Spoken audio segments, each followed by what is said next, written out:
আসসালামু আলাইকুম, এটসির বয়। আপনারা অনেকে আমাকে বলেছিলেন রমজানের পিপি এডিটিং নিয়ে একটা ভিডিও দেওয়ার জন্য, অর্থাৎ রমজান মাসের শুভেচ্ছা উপলক্ষে পোস্টার ডিজাইন বা ফটো ফ্রেম বা লোগো ডিজাইন নিয়ে একটা টিউটোরিয়াল দেওয়ার জন্য। তো ফাইনালি আজকের ভিডিওতে আপনাদেরকে দুইটা রমজান মোবারক পোস্টার ডিজাইনের পিএলপি ফাইল এবং বেশ কিছু লোগো ও ফ্রেম পেয়ে যাবেন, যেগুলোর মাধ্যমে আপনারা এরকম ছবি এডিটিং করতে পারবেন, যেটা মূলত আপনি সোশ্যাল মিডিয়াতে শেয়ার করতে পারেন। তাই আজকের ভিডিওটা প্রথম থেকে লাস্ট পর্যন্ত দেখুন। আমি আপনাদেরকে A to Z দেখাবো কিভাবে মূলত পিএলপি ফাইল দিয়ে পোস্টার ডিজাইন এবং লোগো ফ্রেম কিভাবে মূলত এডিট করতে হয় সবকিছুই দেখাবো। তাই আজকের ভিডিওটি অবশ্যই বন্ধুদের মাঝে শেয়ার করে দিবেন এবং ভালো লাগলে অবশ্যই লাইক কমেন্ট করবেন, চ্যানেলে নতুন হয়ে থাকলে সাবস্ক্রাইব করবেন। Welcome back friends. তো রমজানের পিপি এডিটিং করতে হলে আপনাকে কিছু পিএনজি ফ্রেম কিংবা লোগো কিংবা পিএলপি ফাইল ডাউনলোড করার প্রয়োজন পড়বে। বেশ কিছু রমজান পিএনজি ফ্রেম এবং লোগো এবং পিএলপি ফাইলের ডাউনলোড লিংক আপনারা এই ভিডিওর কমেন্ট সেকশনে অথবা ভিডিওর ডেসক্রিপশনে পেয়ে যাবেন। তো সেই লিঙ্কে ক্লিক করলে আপনারা সেগুলো পেয়ে যাবেন এবং সেখান থেকে ডাউনলোড করতে পারবেন। তো যখনই আপনারা লিঙ্কে ক্লিক করবেন তখনই আপনারা এরকমটা দেখতে পারবেন। প্রথমে দেখতে পাবেন রমাজান ফ্রেম, রমাজান লোগো এবং রমাজান পিএলপি ফাইল। তো যেটা আপনার ডাউনলোড করার প্রয়োজন হয় সেটার উপর ক্লিক করবেন। তো অনেকেই আছেন যারা মূলত গুগল ড্রাইভ থেকে ডাউনলোড করার সঠিক প্রসেসটা জানেন না, যে কারণে বিভিন্ন সমস্যায় পড়েন। তো ধরুন আপনি এটা ডাউনলোড করবেন। ডাউনলোড করার জন্য আপনারা কি করেন, এখানে জাস্ট ক্লিক করে ধরে রাখেন, তারপর এখানে ডাউনলোড ইমেজ এখানে ক্লিক করেন, এইভাবে ডাউনলোড করেন। তো এইভাবে ডাউনলোড করলে কিন্তু ডাউনলোড হবে না। যেমন আপনি যদি কোনো একটা পিএলপি ফাইল বা কোনো একটা এক্সএমপি ফাইল ডাউনলোড করতে চান, সেক্ষেত্রে কিন্তু এইভাবে ডাউনলোড করতে পারবেন না। আর ইমেজ যদিও ডাউনলোড হয় সেক্ষেত্রে পিএনজিতে ডাউনলোড হবে না। আপনাদেরকে ডাউনলোড করার জন্য সেই ফটোর উপর ক্লিক করতে হবে বা যেটা আপনি ডাউনলোড করতে চান। তো ক্লিক করার পর এবার উপরে দেখবেন ডাউনলোড আইকন আছে। এই ডাউনলোড আইকনের উপর যখনই ক্লিক করবেন তখন এই ইমেজটা একদম ফুল ক্লিয়ারলি এবং পিএনজিতে এটা ডাউনলোড হয়ে যাবে আপনার গ্যালারিতে। আর যদি আপনার গুগল ড্রাইভে নিয়ে যায় সেক্ষেত্রে এখানে 3 ডট অপশনে ক্লিক করবেন, তারপর এখানে নিচে ডাউনলোড অপশন লেখা চলে আসবে, সেখানে ক্লিক করলে ডাউনলোড হয়ে যাবে। ওকে, তো এভাবে যদি আপনি সোয়াইপ করেন তাহলে আরেকটা ইমেজ আসবে, এভাবে সোয়াইপ করলে আরেকটা ইমেজ আসবে, এভাবে আপনি একটা একটা করে এভাবে ডাউনলোড করে নেবেন। তো এখানে আপনারা ব্যাক আসবেন, এখান থেকে পিএলপি ফাইলও দেওয়া রয়েছে। ফটোগুলো বা পিএলপি ফাইল ডাউনলোড হয়ে গেলে এবার আপনি প্লে স্টোর থেকে একটা অ্যাপস ইনস্টল করবেন, সেটার নাম হচ্ছে Pixellab। Pixellab লিখে সার্চ করলে যে একটা Pixellab বা ফটো এডিটর অ্যাপ্লিকেশনটা এই লোগো দেখে ইনস্টল করে নেবেন। তো অ্যাপসটি ইনস্টল করার পর এরকম ইন্টারফেস দেখতে পারবেন। এবার জাস্ট এখানে প্লাস অপশনে ক্লিক করে ফ্রম গ্যালারিতে চলে যাবেন। ফ্রম গ্যালারিতে যাওয়ার পর আমার দেওয়া সেই ফটোগুলোর মধ্যে যে কোনো একটা পিএনজি ফ্রেম অথবা লোগো নিয়ে আসবেন। আর যদি আপনি পিএলপি ফাইল ডাউনলোড করেন সেক্ষেত্রে পিএলপি ফাইল কীভাবে এডিট করবেন সেটা আমি একটু পরে দেখাচ্ছি। তো যদি আপনি ফটো বা ফ্রেম নিয়ে আসেন তাহলে সেই ফটোটাকে সিলেক্ট করবেন। এবার এখানে টিক মার্ক অপশনে ক্লিক করে দিবেন নিচে। এবার এটাকে এখানে ধরে এটাকে ফুল সাইজ করে দিবেন।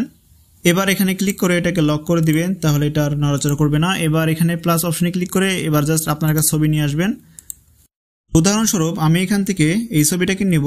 আপনি যদি গ্যালারিতে যেতে চান সেক্ষেত্রে এখানে 3 লাইনে ক্লিক করে যেতে পারবেন।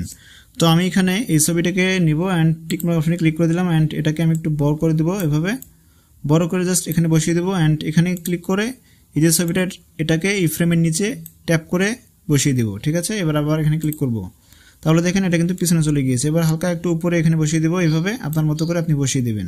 ব্যাস, এবার আর কোনো এখানে কাজ নেই। জাস্ট এবার এটাকে এখানে ক্লিক করে সেভ করে ফেলবেন। সেভ টু গ্যালারিতে ক্লিক করবেন, অথবা এর কোয়ালিটিটাকে যদি আপনি হাই করতে চান, মানে ক্লিয়ার করতে চান ছবিটাকে, তাহলে এটাকে আলট্রা করে দিবেন। এবার সেভ টু গ্যালারিতে ক্লিক করলে এটা আপনার গ্যালারিতে সেভ হয়ে যাবে। এবার আপনার যদি এই ধরনের ফ্রেম ভালো না লাগে বা লোগো ভালো না লাগে, তাহলে আপনি রমজানের পোস্টার যদি এডিট করতে চান তাহলে আপনাকে পিএলপি ফাইল ডাউনলোড করতে হবে। তো আমি পিএলপি ফাইল ডেসক্রিপশনে দিয়ে দিয়েছি, তো লিঙ্কে ক্লিক করে ডাউনলোড করে নেবেন। প্রথমে এখানে জাস্ট 3 ডট অপশনে ক্লিক করবেন, তারপর এখানে ওপেন পিএলপি ফাইল এখানে ক্লিক করবেন। এবার এখানে পিএলপি ফাইল এখানে ক্লিক করবেন।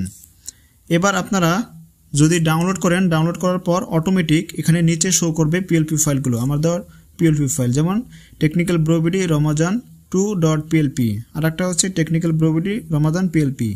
এই দুটার যে কোনো একটা আপনি ক্লিক করবেন, দুইটাই পিএলপি ফাইল দিয়ে দিব।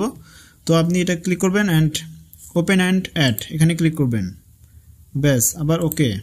এবার আপনি ব্যাক আসবেন, তাহলে দেখবেন এইরকমটা কিন্তু আপনি দেখতে পারবেন। এবার এখানে আমার এই ছবিটাকে জাস্ট কেটে দিয়ে আপনি আপনার নিজের ছবি এখানে এনে অ্যাড করে দিবেন। সেটা করা খুবই সহজ। জাস্ট আপনি এখানে ক্লিক করবেন অ্যান্ড এখানে দেখবেন এই যে ছবিটা, এই ছবিটাকে জাস্ট আপনি ডিলিট করে দিবেন। তো ডিলিট করে দিলে এখন দেখবেন এখানে ছবিটা কিন্তু নাই। এবার আপনি প্লাস অপশনে ক্লিক করবেন অ্যান্ড ফ্রম গ্যালারি অপশনে ক্লিক আপনার যে ছবি সেই ছবিটা আপনি নিয়ে আসবেন। আমার এই ছবিটা আমি নিয়ে আসবো। এই ছবিটা কিন্তু আবার পিএনজি করার জন্য আপনাকে আলাদা একটা সফটওয়্যার ব্যবহার করতে হবে। তো কিভাবে পিএনজি করবেন সেটা আমি ভিডিও শেষের দিকে দেখিয়ে দিচ্ছি আপনাদেরকে।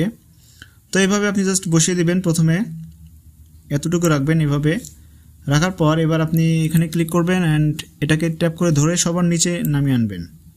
ঠিক আছে, আমি এটা সবার নিচে নামিয়ে আনলাম, এটার নিচে না এটার উপরে রাখবেন অ্যান্ড এখানে আবারও ক্লিক করবেন, তাহলে দেখেন এটা কিন্তু পিছনে চলে গিয়েছে। ঠিক আছে, সেভাবে একটু বড় ছোট করে আপনারা দেখে নেবেন অ্যান্ড এখানে বসিয়ে দেবেন এইভাবে। এবার এখানে যে নাম রয়েছে আমার নাম, নামটাকে জাস্ট আপনি কেটে দিবেন অ্যান্ড এখানে ক্লিক করে নামটা দেখবেন এই যে এখানে।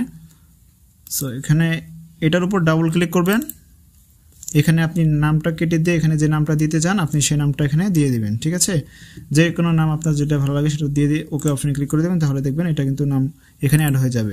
এবার আর কি এটাকে সেভ করার জন্য এখানে ক্লিক করবেন অ্যান্ড কোয়ালিটিটাকে আবারও হাই করে দিবেন অ্যান্ড সেভ টু গ্যালারি। তো বন্ধুরা এবার দেখাবো কিভাবে আপনারা আপনার ফটোকে পিএনজি করবেন, অর্থাৎ পিছনের ব্যাকগ্রাউন্ড রিমুভ করবেন। এর জন্য আপনি একটা অ্যাপস ইনস্টল করে নেবেন। অ্যাপসটা ইনস্টল করার জন্য এখানে এসে প্লে স্টোরে এসে সার্চ করবেন ফটোরুম লিখে সার্চ করলে একটা অ্যাপস পেয়ে যাবেন। তো এই অ্যাপসটা ইনস্টল করে নেবেন, আমার ইনস্টল করা আছে, আপডেট আছে।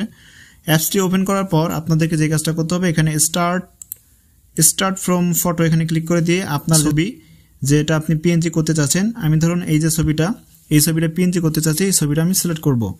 সিলেক্ট করে দেওয়ার পর এখানে একটু প্রসেসিং নেবে, একটু সময় নেবে, যে জাস্ট ব্যাকগ্রাউন্ড রিমুভ হয়ে গিয়েছে। তো এবার জাস্ট আপনি যে এই অপশনটা ট্রান্সপারেন্ট এখানে ক্লিক করবেন।